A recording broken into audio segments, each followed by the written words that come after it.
Joining us now, someone who just got off the phone with the president. Dana, what did he tell you? Well, he said that he's, quote, well, here's exactly what he said, quote, "I'm not even thinking about Elon. He's got a problem. The poor guy's got a problem." He said he won't be speaking to him for a while, but he said he wishes Elon Musk well. Donald Trump is still throwing some jabs at Elon Musk a day after their explosive public showdown. But is there hope for a reconciliation? We'll give you the latest on the spat between the two. But first, Cenk, what are your thoughts overall now, 24 hours removed from the first public brawl?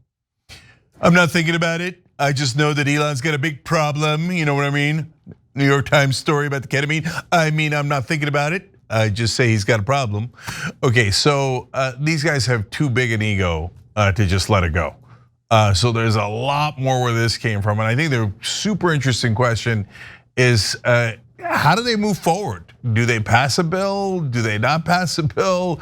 Do some Republicans go on Trump's side? Do some go on Musk's side? And what does it mean to go on Musk's side? There's so many interesting questions. So let's hear more about what's going on and then we'll analyze it. After a full day of brutal attacks back and forth, things have calmed down a bit between Donald and Elon. But there's also some clear indication that Trump still wants revenge, starting with his plans for a Tesla he bought and put on display at the White House just a few months ago. Take a look. When you walk to the broadcasting tents here on the north side, you see West Executive Drive. That's the driveway between the White House and the old executive office building. There is a Tesla there that President Trump bought during a Tesla demo on the South Lawn a few months ago to try to help Elon Musk's business while it was being vandalized. We're told that that Tesla, still sitting there, the red Tesla with Florida tags, is either going to be given away or sold off. ABC's Jonathan Karl also reported earlier today that in a phone conversation this morning, real Donald Trump told Jonathan Karl that Elon Musk is the man who has lost his mind. Trump did not, however, seem angry or even concerned about the feud. As for reports that there is going to be a Trump and Musk call scheduled for today, Trump told me that he is not particularly interested in talking to Musk, although he says Musk wants to talk to him. Elon Musk, on the other hand, seems a bit more willing to put down his sword, or in this case, his phone, despite calling for Trump's impeachment and accusing him of being in the Epstein files 24 hours ago. Hedge fund manager Bill Ackman, who is an ally of both men, wrote on X, "I support real Donald Trump and Elon Musk, and they should make peace for the benefit of our great country. We are much stronger together than apart." To which Musk responded, "You're not wrong."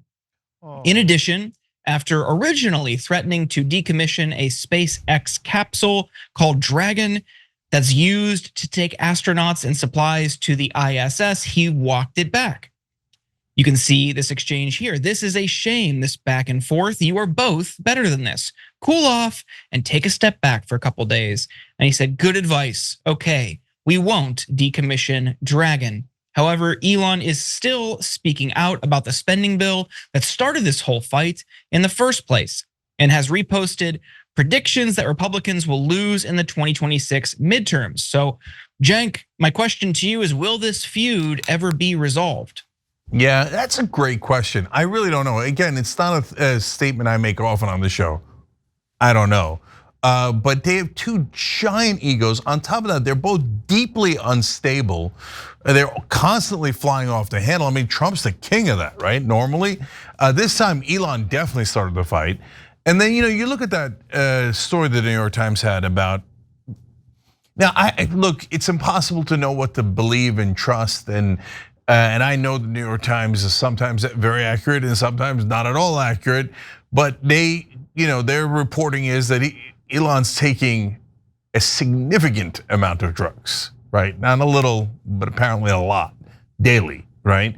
So do with that what you will, but could that lead him to flying off the handle? Sure it could. Is he gonna solve that? I don't know about that. Are they gonna solve their egos? No. Is Trump going to resolve his lack of mental stability? No. But on the other hand, Trump is a king of bygones be bygones. vice president called him Hitler before, and he let that go and picked him to be VP.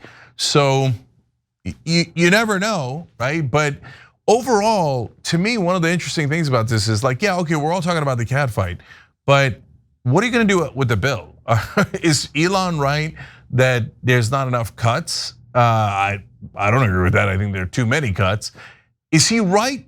Recently, he liked and reposted a post about how there's too many tax cuts in the bill. Ooh, interesting. I think he's right about that, if he believes that. And that it creates way too much of a deficit. I think he's right about that. And so we'll talk more about this as we go, particularly the MAGA reaction and how they're split. But I did do a poll on Twitter for what it's worth, and it is on X, which is Elon's platform. But generally, whose side are you on? And with around 20,000 votes so far, it's 63-37 Elon. Interesting. So Jackson, what do you think? That is interesting that it's that percentage for Elon. I think that goes to show a lot of just kind of how prevalent Donald Trump has become within the country's psyche. Where I guess we're a little bit more used to dealing with him being head on. Maybe that's it. But for me, I think this is an interesting situation because Elon Musk really needs to tread lightly, because at the end of the day, and never ever forget the tweet that Donald Trump put out in his first administration, where he basically says something along the lines of, if Elon Musk didn't get all the government subsidies that he does, he will be worthless. Among other things, that's essentially what he said. And a couple of days ago, he kind of tweeted something out that kind of alluded to like, it'd be a shame, you know what I'm saying, if we cut those subsidies off. So he really needs to tread lightly, because right now, Donald Trump just has way more power than Elon.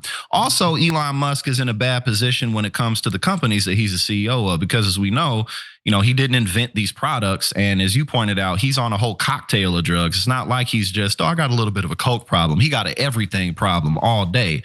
And actually, I remember back in 2018, when I founded Politiscope, some of the venture capitalists that we were dealing with and stuff, they said that about him years ago. They were like, oh yeah, Elon Musk is ripped out of his mind constantly. And anybody who's been following me for any amount of time knows I have long despised Elon Musk. So this is just a glorious time for me. But when it comes to Doge, I mean, at the end of the day, the goal for them to cut $2 trillion was obviously a complete failure, but he still caused a lot of damage, firing people all across the administrative state, making cuts to the Consumer Financial Protection Bureau, Meals on Wheels, food stamps, going after Medicaid, which isn't anything new, causing troubles for Social Security, the Veterans Affairs, pretty much everything within the administrative state.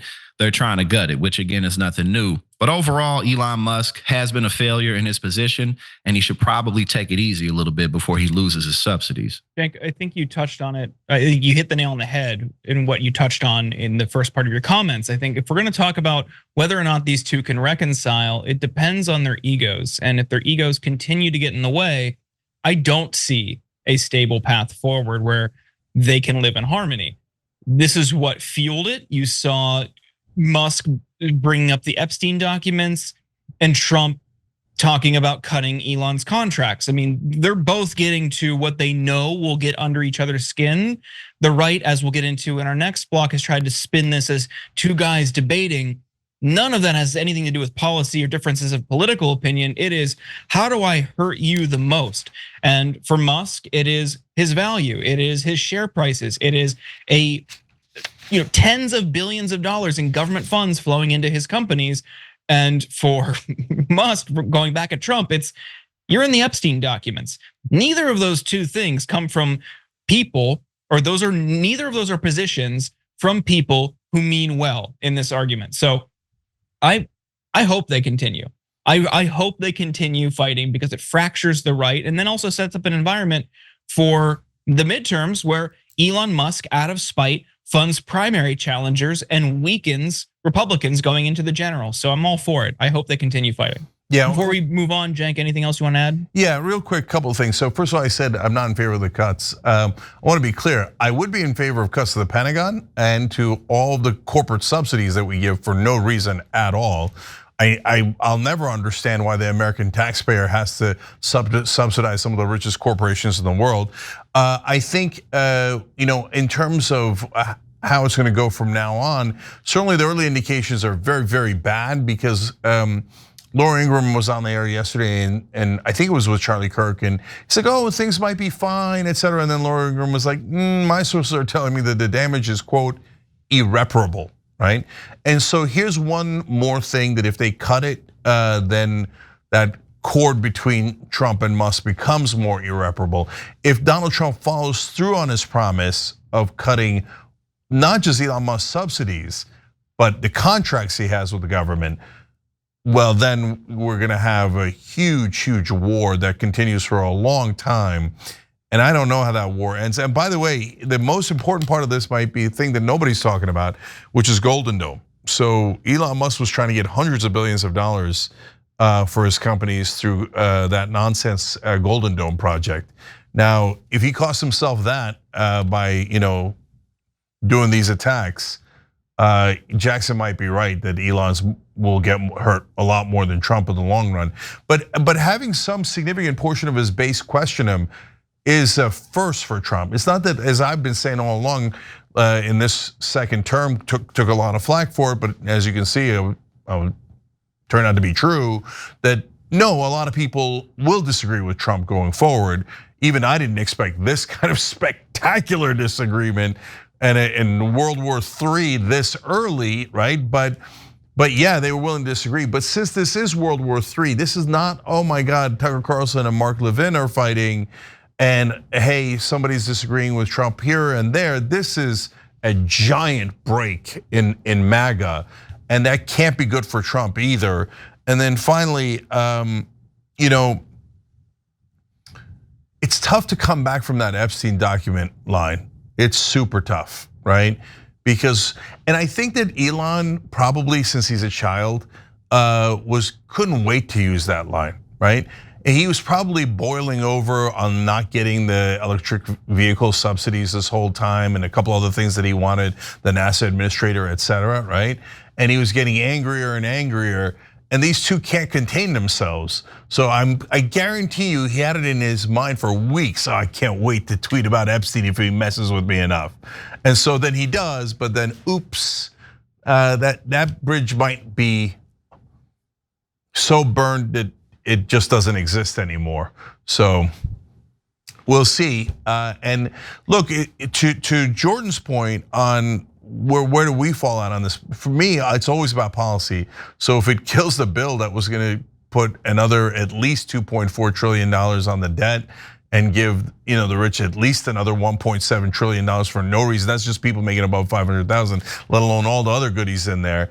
And if it ends that, and it's a lot of other bad things in that bill, then I'm thrilled about it. And let's hope it keeps going, but it probably won't. They'll probably repair at least the bill portion and go forward. But even if it weakens them, so far, haven't been exactly thrilled with how they're going. So Doge said they were gonna cut defense, they didn't. Doge said they were gonna cut $2 trillion. Of course, that was comical. Jackson's right, that was never gonna happen. So they claimed they cut 140 billion. Later in the show, we're gonna show you they're actually adding a lot of those jobs back because they cut it in a way that was maniacal and made no sense. So they've done almost no good so far and a lot of damage. So if this mitigates their ability to do damage, great. Super last thing on it is, on the other hand, if it brings Steve Bannon back into more power, that's a giant mixed bag too, because Bannon says, hey, maybe we should raise taxes on the rich. I agree with that, but I disagree with everything else Bannon says massively, right? So I don't want him back in power. You see how complicated this is. But overall, if it slows them down from doing damage, that's a win for the country. Every time you ring the bell below, an angel gets his wings. Totally not true, but it does keep you updated on our live shows.